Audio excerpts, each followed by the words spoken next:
Welcome everyone to the Aston Martin Formula One factory here at Silverstone. My name's Matt Bishop, Chief Communications Officer, and this week Aston Martin Formula One team has a very clear message. All in, all welcome, all celebrated. Ensuring that everyone feels welcome in our sport and in our team on our exciting journey. As we gear up for the British Grand Prix, I'm pleased to be sitting here today to dig deeper into topics of sport as a powerful platform and inclusivity for fans across the world who share a common passion. Together, we'll discuss what it means to be united by passion. Today, I'm joined by Aston Martin Formula One driver Sebastian Vettel, Manchester Arena terror attack survivor and spinal injury activist Martin Hibbert, British Olympian canoeist Adam Burgess, F1 TikTok creator and Aston Martin Formula One team fan Jamna Wanza, and Aston Martin Formula One team head of brand strategy Kate Dalton. So let me kick off. I think I just want to talk over the next 40-45 minutes about what in our view it is that is special about sport that unites people. And I'm just going to kick off with a thought myself, if you don't mind, before I ask some of my fellow panelists to talk about it. I think perhaps there was a time when my own sport, our own sport, Formula One, was perhaps very white, male, heterosexual. It is still, by and large. But that is changing, little by little. And I think the message we want to put out there to fans, who are the most important single constituency of people who play in our playground, Formula One, and in any sport, is that everyone is welcome. Everyone is welcome. And Formula One has its own hashtag, which is We Race as One. But it should be more than just a hashtag. It should be something that we live by and play by and race by, in fact.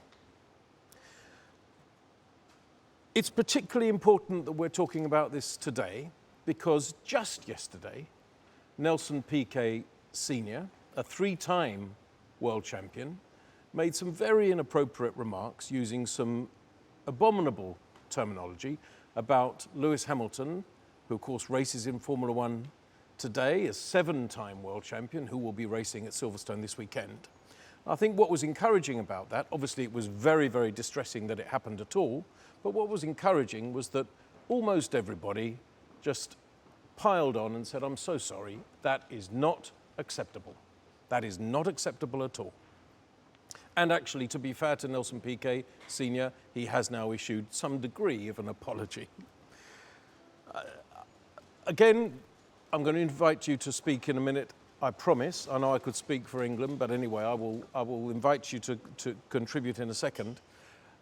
I'm a gay man. When I arrived in Formula One, I was the only gay in the Formula One village. Not that we called it that then, because that was 30 years ago, before the British sitcom Little Britain was in existence.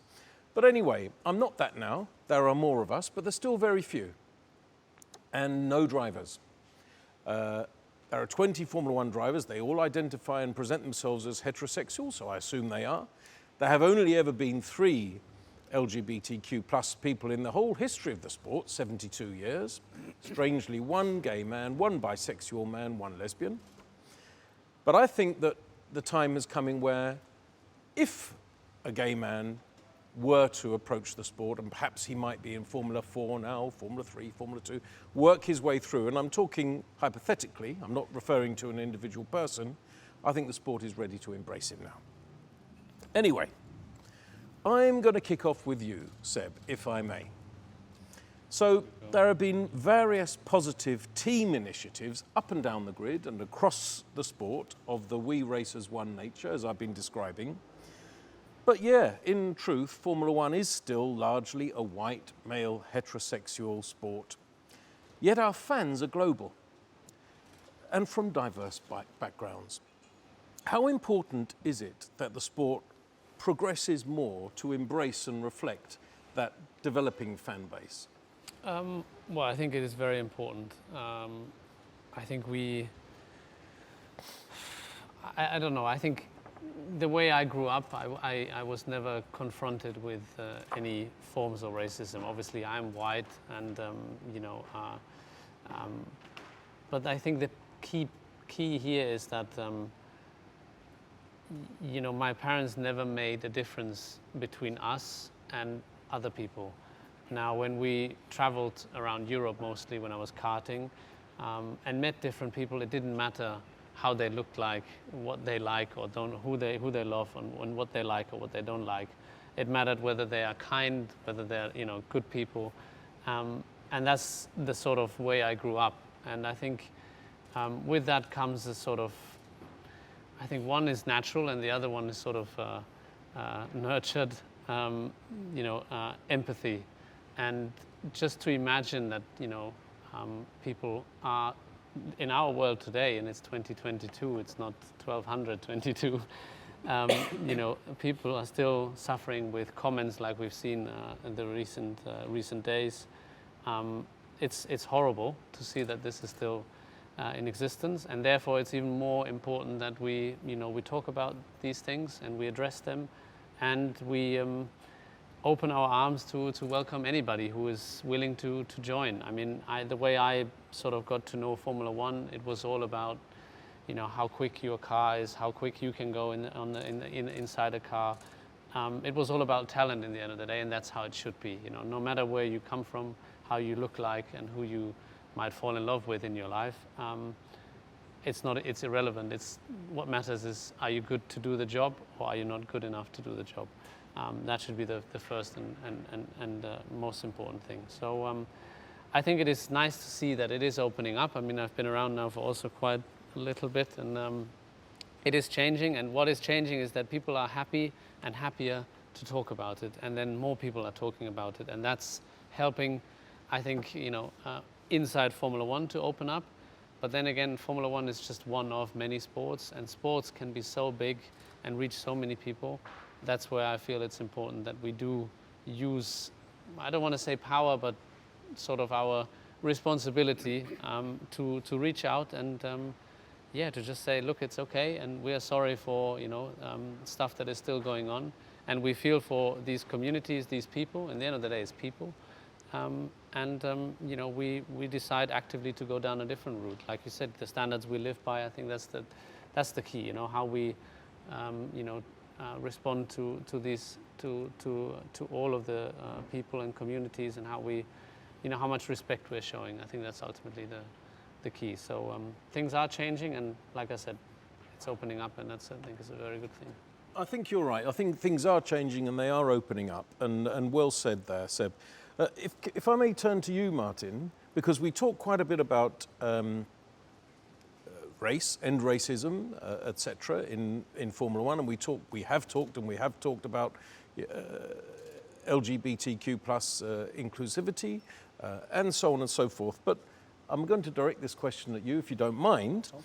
The challenges for social inclusion among people with physical disabilities, and indeed mental health issues or mental disabilities, at sporting events in terms of taking part, but also attending, and in wider society, but including this Grand Prix that we're about to all enjoy this weekend. Yeah, I think if you've followed my journey and story over the years, you'll see that I've said many a times that I don't actually feel disabled or unable to do anything. It's not the spinal cord injury, it's not the wheelchair that makes me feel disabled, it's people's perception and the landscape. Like Sebastian said, in 2022 in the UK, the 5th richest country in the world, yet I still can't get in some restaurants and shops. Even in London, one of the biggest and best cities in the world. I think sport is probably one of the very few industries that is welcoming to disabled people. I think most of the sporting arenas, apologies, I'm a Man United fan, You know, their disabled facilities are amazing. You feel welcome, you feel part of the team and the supporters, which is key. I think in any sport, you want to feel part of the family, whether it's Aston Martin, Eintracht Frankfurt, Manchester United, or whoever. You want to feel part of that team. And I think what we have in sport, I think at the moment is we have doors open, but we don't necessarily have the facilities to embrace it. So take, for example, I think Silverstone, I think is probably one of the very few where, as a disabled man, I could probably sit in most of the parts of the stadia. That's normally not the case. I think Silverstone offer wheelchair assistance, they offer assistance with carers and things like that, which you don't really see in sport. So I think Silverstone and F1 in the UK is probably well above anywhere else. The problem then lies what it would be, I don't know, in Abu Dhabi or Australia, or, you know, would it be that inclusive? Would it be that open? And I think that's the challenge. But it is definitely better. One is obviously in terms of what you find when you get to the place. Yes. And the other one is the perception. Correct. So, and that's, I think, even the, you know, with no disrespect, but even the bigger one to change, because if people start to realize we are all, you know, people, then exactly. We're more happy to help you to find a way to get to the grandstand that you might like. Exactly. Well, that's what I'm trying to talk about, you know, having conversations like this. You know, this is the first time really that it's been done. You know what I mean? So I hope, you know, there are other brands watching, you know, to say, you know, I'm a disabled man, but I still want to go and watch F1. I still want to go and watch Wimbledon and basketball, but there's too many places where, because I'm in a wheelchair, it stops me from getting in. And I think certainly in the UK, but in the world in 2022, that still shouldn't be an issue. You know, and I think, you know, it's getting better, but I think F1 can be a real guide and a real leader in it and show it how to be done. So I'm really excited to, as a disabled man, to be able to watch F1 this weekend. So maybe ask me again on Sunday after the match, but I'm really looking forward to it. Well, we're glad you're here, and we hope you have a great weekend. I think one of the things we're getting from this discussion early on here is that, yeah, things are getting better, but there's still a long way to go. So I'm going to ask you, Jamna, if I may. You know, you are a Formula One fan. Yep. You're also an Aston Martin Formula One fan. And a Sebastian fan. and a Sebastian Vettel fan. Yeah. It's all good. It's all good. But when it comes to, you're also a woman of colour, if I may say so. So when it comes to feeling accepted by the Formula One community, and the reason I'm asking this is that I have a feeling that it may not always be as easy as it should be, which might be building on what we've been saying already, which is things are getting better, but there's still a long way to go. Am I right? Have there been challenges? Yeah, absolutely.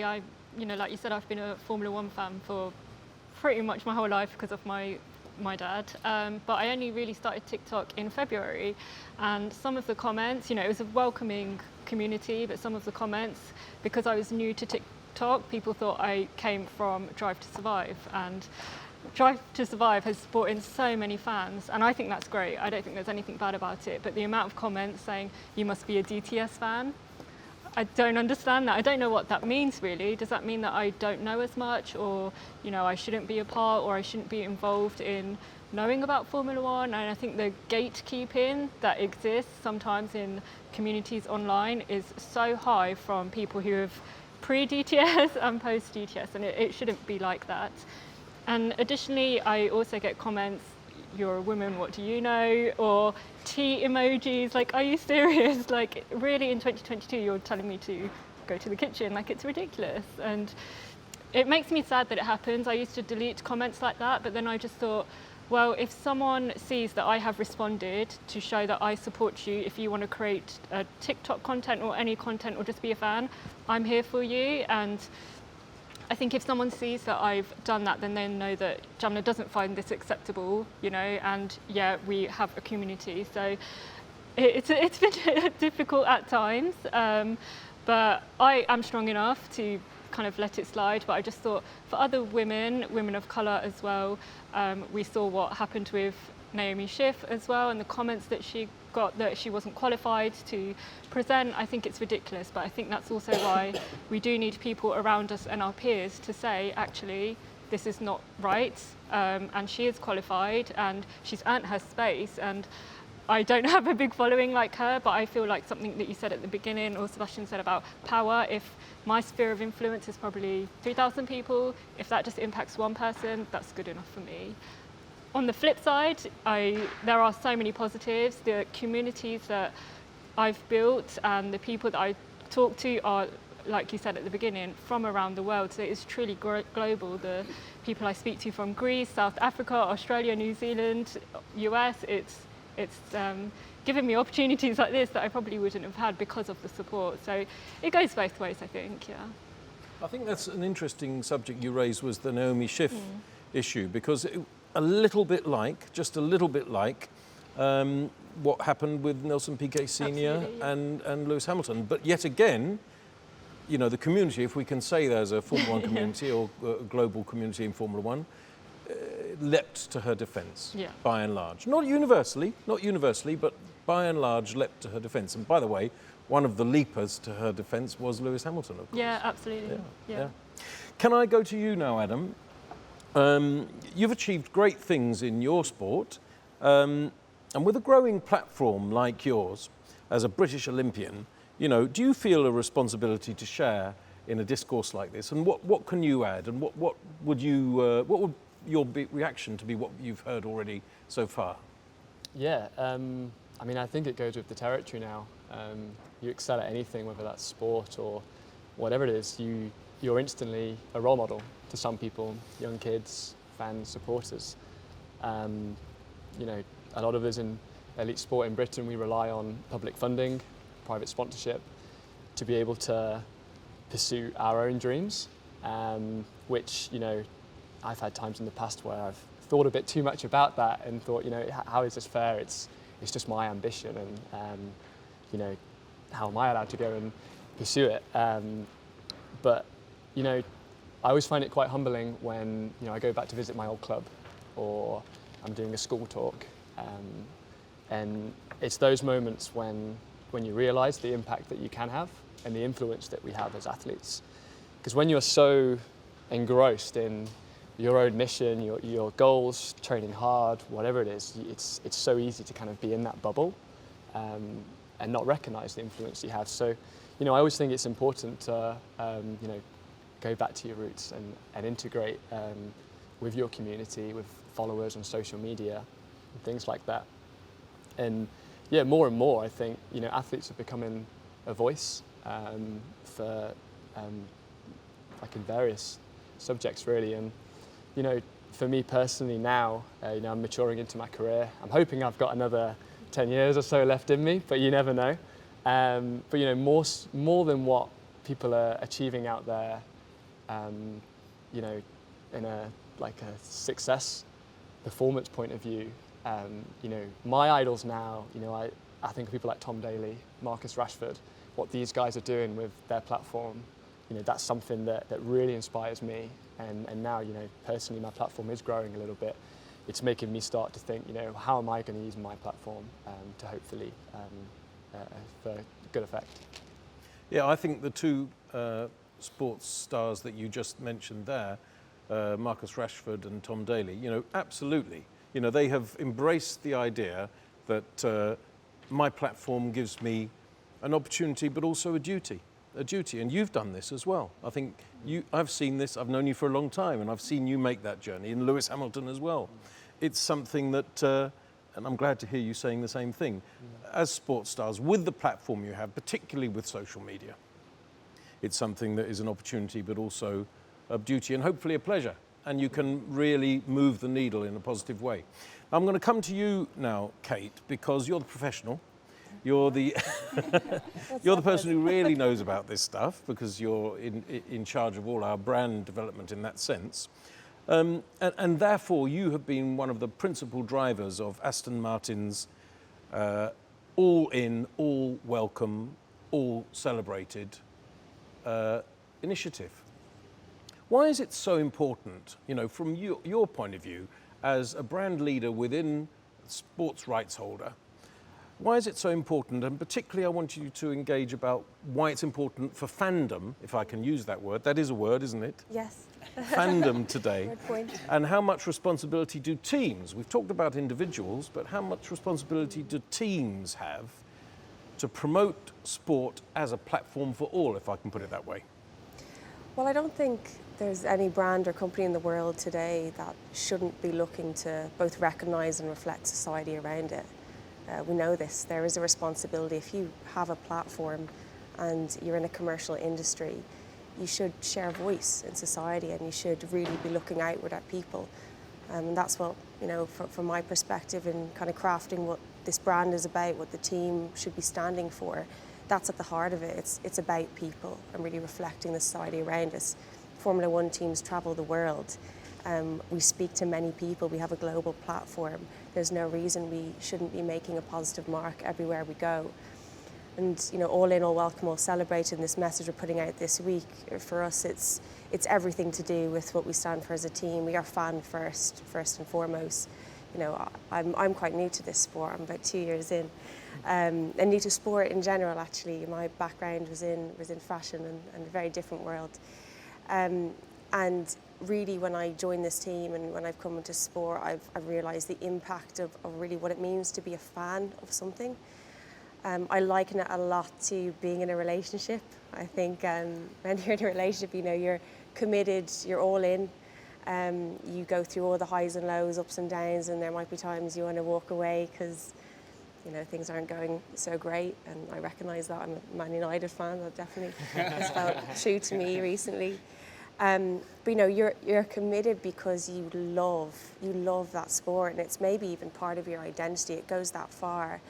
And can you imagine at a human level if you love something that much and it didn't love you back? The community around it just didn't love you back because of the way you look, because of where you're from, because of how you came to the sport, because of how much knowledge you have about a Formula One car.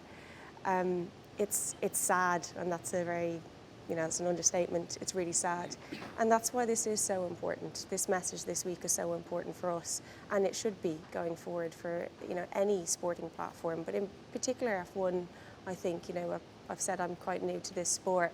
I am a woman as well, and I'm therefore a minority in this sport. And this message rings true to me much more than it did in any other role I've been in, because I'm now in quite a male-dominated environment. And I really feel my gender working here. So, why is it important for teams? Because fans need to look at teams and feel inspired and feel good about the sport that they're spending money on, that they're investing their time in, that they want to share their passion and interest with their friends and family. They want to feel good about it. And it's really up to teams to respect them, respect that support, and give back and reflect the things that they're concerned about. So it's incredibly important now. It was in the past, and it will be going forward. And at this team, particularly our British Grand Prix, this is our message. Yes, but we want to create action. We want to do something and have substance in this message. Only this weekend we have children from Social Mobility Foundation, which is an organisation here in the UK, which helps children get through, I guess, from school into their career if they haven't had the right economic background or the social mobility to do so. There'll be about 25 children here from that group on Friday, visit this venue, see a Formula One car, meet Formula One drivers, get interview skills, have sessions with this team to give them not only the exposure but the inspiration that, look, there's opportunities out there, and it doesn't matter where you come from, and it doesn't matter who you think you are or what you think other people's perception is of you. And that's action and that's substance. And it might feel like something small as an isolated event, but it is much bigger. And I hope for this team and other teams in Formula One and other sports in general that this message goes as broad as it can, and we start to do a lot more, because sport is, as you said at the top of this conversation, has a far greater power to unite people than to divide. Fascinating. And I think one of the words you used a couple of times in that answer was commitment. Yes. And, you're committed to Manchester United, difficult thing to be at the moment, I realise. A few people around this table appear to be, not me. Anyway, but nonetheless, our fans are committed to us, to Formula One, to Aston Martin, to Sebastian Vettel, indeed. And we have to repay that compliment with commitment as well. Yeah. But there's another sense of the word commitment, and if I can bring you in, Martin, on this, which is, and if you didn't know, by the way, this is the kind of commitment I'm talking about here, which is this man has just climbed Kilimanjaro on a wheelchair. Just let that sink in for a second. So you've achieved what some people might think was the impossible. Indefatigable human spirit, if I may call it that. Commitment, serious commitment to training and commitment to what must have been an extraordinary goal when you set out and during the course of achieving it. So tell us a little bit about how sport and overcoming physical challenges of that nature can influence positive change on society. Yeah, I think certainly when I came up with the idea a couple of years ago, people did look at me as though to say, what? You want to do what? And I'm only the second paraplegic to do it. But I think, as I talked before about, to change perception, to show what disability can do when they've got the right help and support, I needed something where people did go, he's doing what? In a wheelchair? Yes. 60% of able-bodied people only achieve Mount Kilimanjaro. So I'd hate to think what the stats are for somebody that's done it in a wheelchair, but considering I'm only the second person to do it, then that probably tells you. So like I say, we've only been back 2 weeks, so I am actually still recovering. But you're right, that dedication, that commitment, the respect that I needed to put into it, and at times, pretty much like what you said, I wanted to walk away. I didn't think I was going to be able to do it because people were telling me that I couldn't do it because I was a disabled man. Well, I'm like a bull to a red rag. If somebody tells me I can't do it, I will prove you wrong. So I think a lot of it is about what's up here, but it's all about getting the right people behind you to help and support you. I've brought my friend Steve. I had to build a team of people around me that would support me because I knew we were going to go through all different levels of happiness, sadness, wanting to get out, sickness, altitude sickness. But again, like a sportsman, it's about seeing the finishing line, and that's what I did. Through the highs and lows, I looked at the summit, pictures on my phone of the summits, because nothing was going to stop me going there.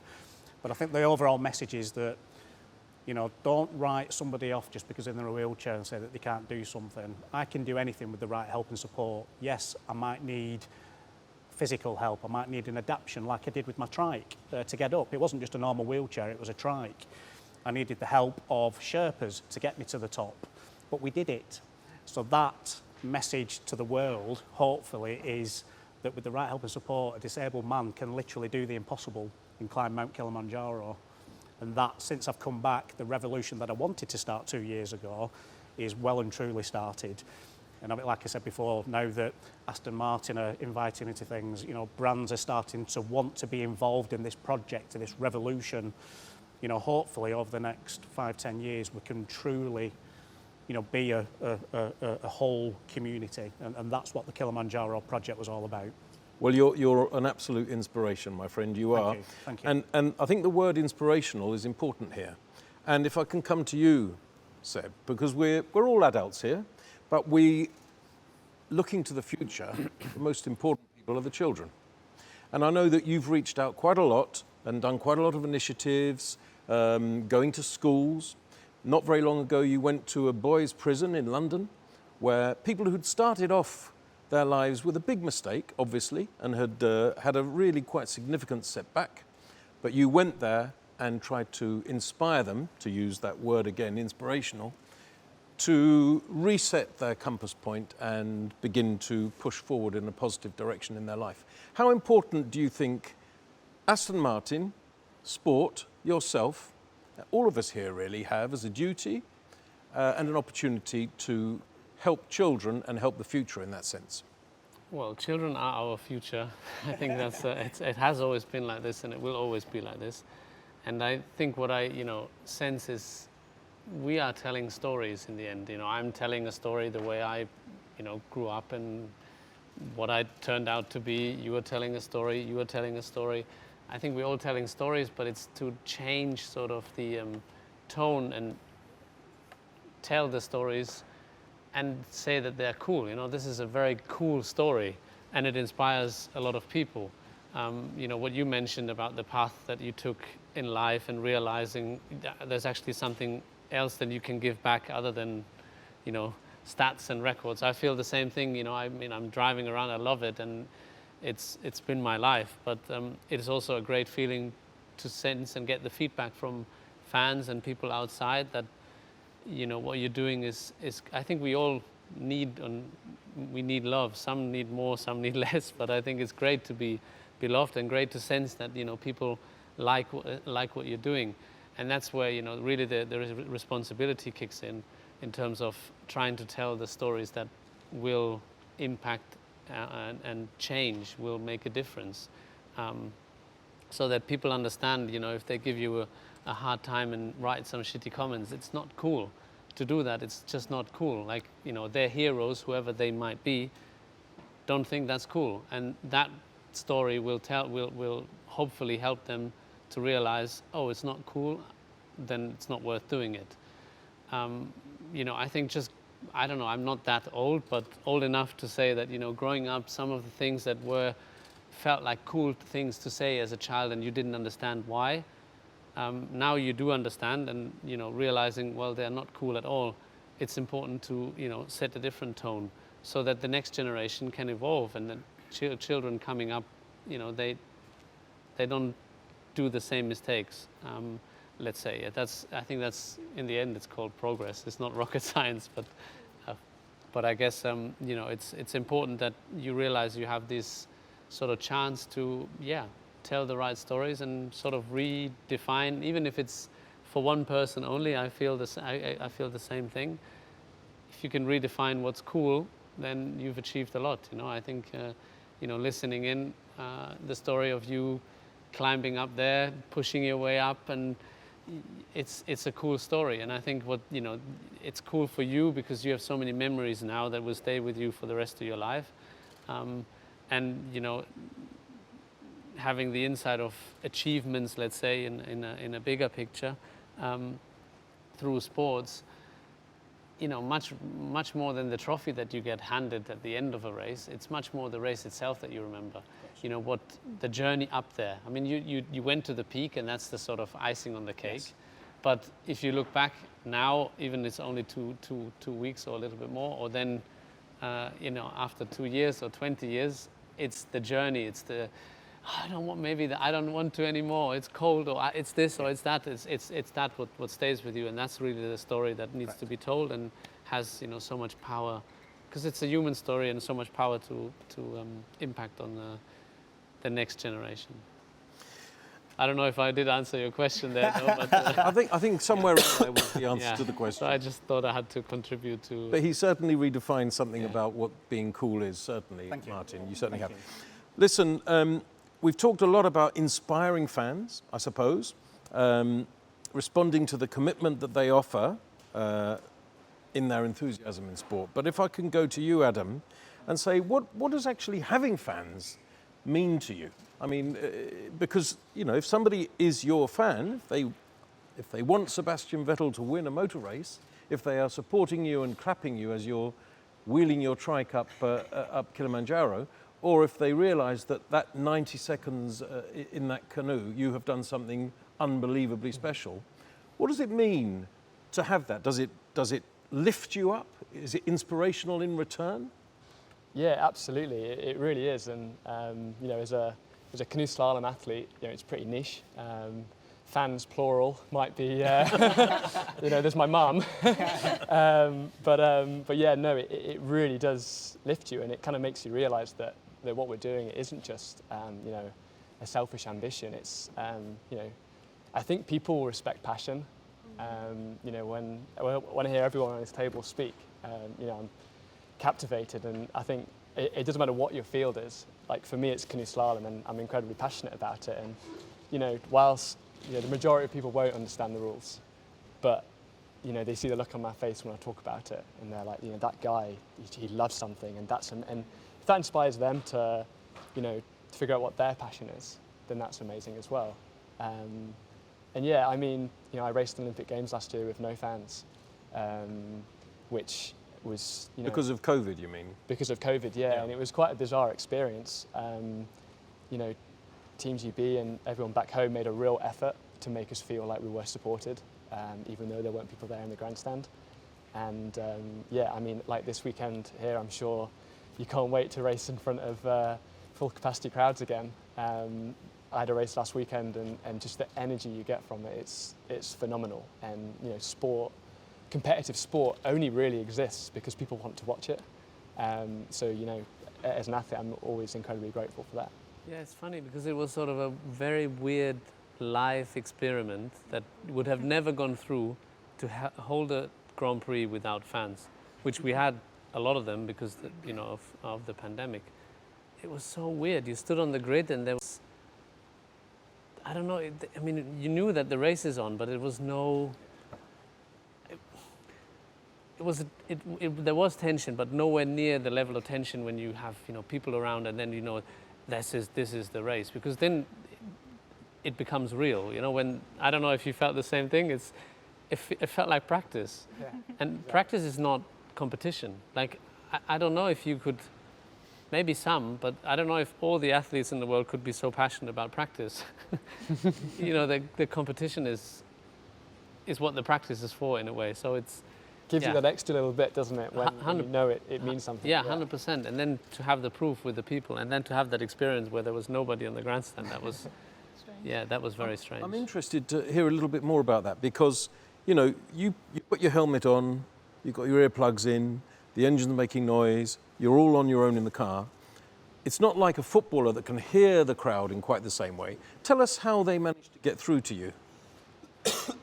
Well, I think it's the whole experience. It starts with the build-up. Now, obviously, the weekend doesn't start on Sunday 5 minutes before the race, and people have all turned up.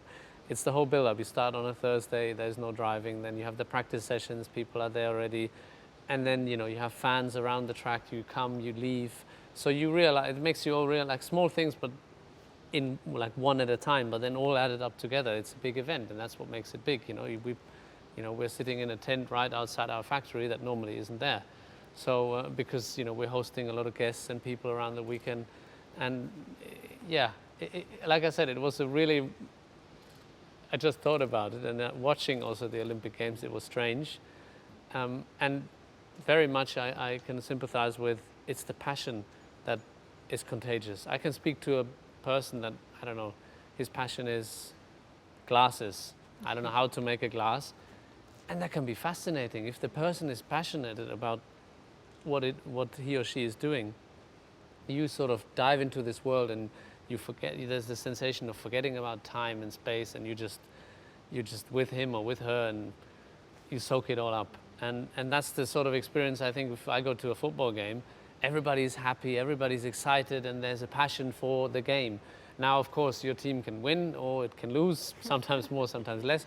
But it's the experience, and that's the joy, the support, and you feel, it's like a mini life. You feel the highs and the lows within, 90 minutes or sometimes more. But it's I think it's a great way to experience as a fan, and the other side as well to experience as an athlete or as a member of a team.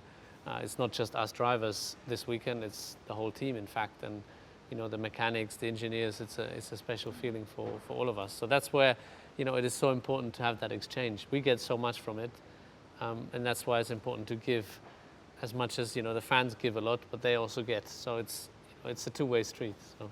I mean, the fans are the most important people in any sport. That's always been my view, and it's my view now. It's been fascinating to hear, particularly from Seb and Adam, on the subject of what you get from fans, the enthusiasm of fans. Now, you're a fan. You're also an influencer. I don't know how we managed to get through the whole conversation without using that word, but we have now used it. So you're a TikTok influencer, a social media influencer, but you are also a fan. Yeah.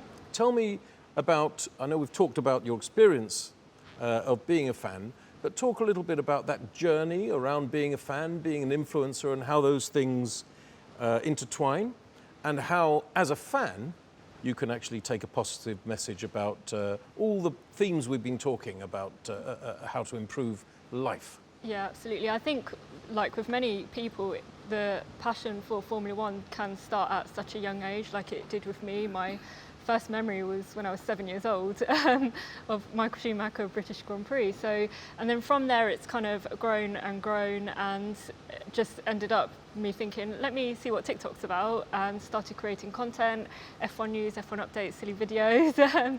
So I think there's a combination of, you know, me wanting to share my passion, but also wanting to hear from other people about their passions as well.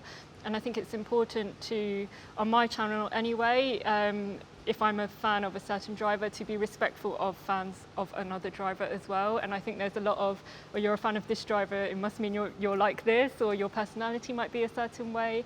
But I think it's really important to just highlight that I am doing this because I want someone to maybe look at me, a British Indian woman, and feel that, you know, I see someone in myself.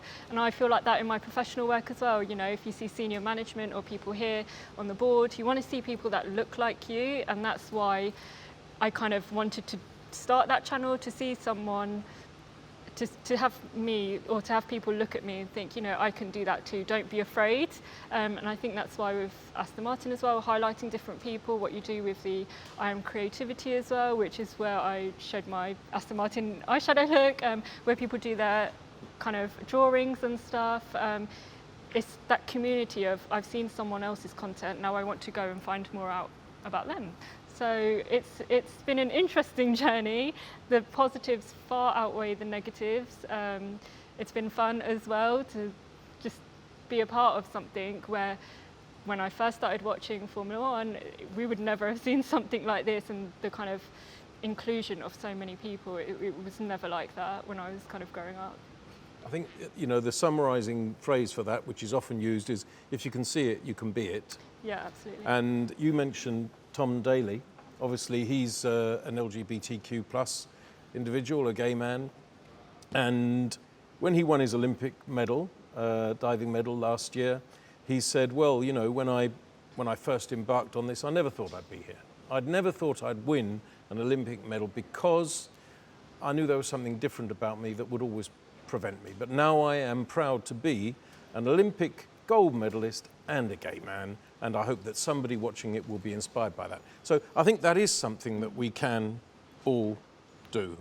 And that's what We Race as One means, and that's what all of us ought to, I mean, a brilliant ally like yourself, a straight man, married with 3 kids, but speak up in favour of LGBTQ plus people. By the way, you're not on social media. Are you now tempted to join TikTok? Yeah, give me a follow. Exactly. Well, I need to. I'll help you. It's fine. There you are. You got, Okay. You got an offer from an expert. Absolutely. Very good. Yeah, I'm a little bit behind on the whole scene, I have to admit. So it would be very Better late than useful, never, thank you, right? to Yeah. catch up. But anyway, listen, I think we've come to the end of our allotted time.